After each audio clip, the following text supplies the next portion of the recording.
Honestly, I think the first thing to do is come up with a set of areas that you can innovate with that are broadly horizontal with your customers. So don't start by coming and buying stuff from us. Start by developing your strategy for how you want to deploy this. And a lot of people have trouble determining where do I start, partners or customers overall.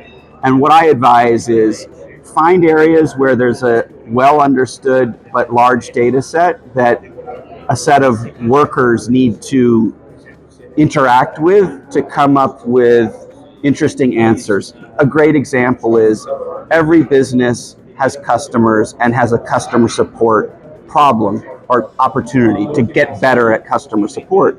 And if you develop something, most products, they can have challenges, failures, etc. And so support is an area that is ripe for it because you typically have all of these knowledge base articles that describe different types of problems that your customer could run into. And we all are frustrated when someone says, try this, and it doesn't work, and then try this, and it doesn't work.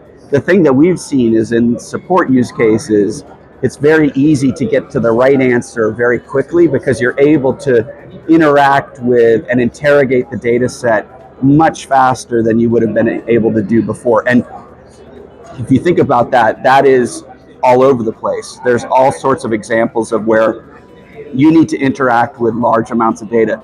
So I think as a partner who's looking to work with their customers, find those areas that are common across and start to build solutions. Another great example is everyone creates content to market their products, describe their products. That's a broad horizontal use case that you can develop solutions for quite easily. So I would say step number one is figure out what types of solutions do I want to offer to our customers, and then match it up with Dell Technology solutions. And I would say yesterday we talked quite a bit about this notion of an AI factory, which is a pre-integrated in many ways solution that is easy for partners to then land in their customer environments and be very effective at delivering on those use cases that I talked about earlier. So that concept of the AI factory goes from from very large to very small. So it can stretch to meet the needs of customers of all sizes.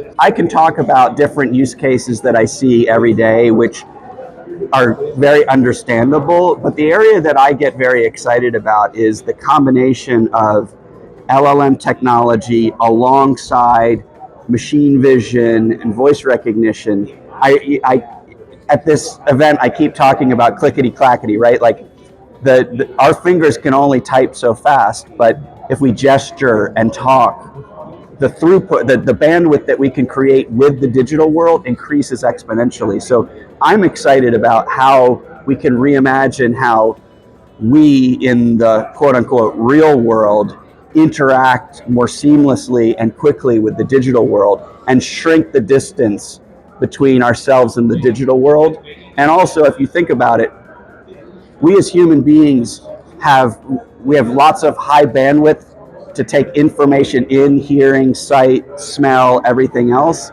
We have not a lot of ways of getting information out. So if we can combine together speech, gesturing, movement, you can increase that what today is a very not asynchronous, but it's not a well balanced back and forth into something that is far more quick, reactive. And I'm just excited about what the world becomes when we're not locked into just typing on keyboards and clicking on mice, but instead can use, I gesture with my hands a lot. Like imagine if I could combine that together to do different tasks. It's amazing what we can do. Superhero. That's right. We'll be like Iron Man.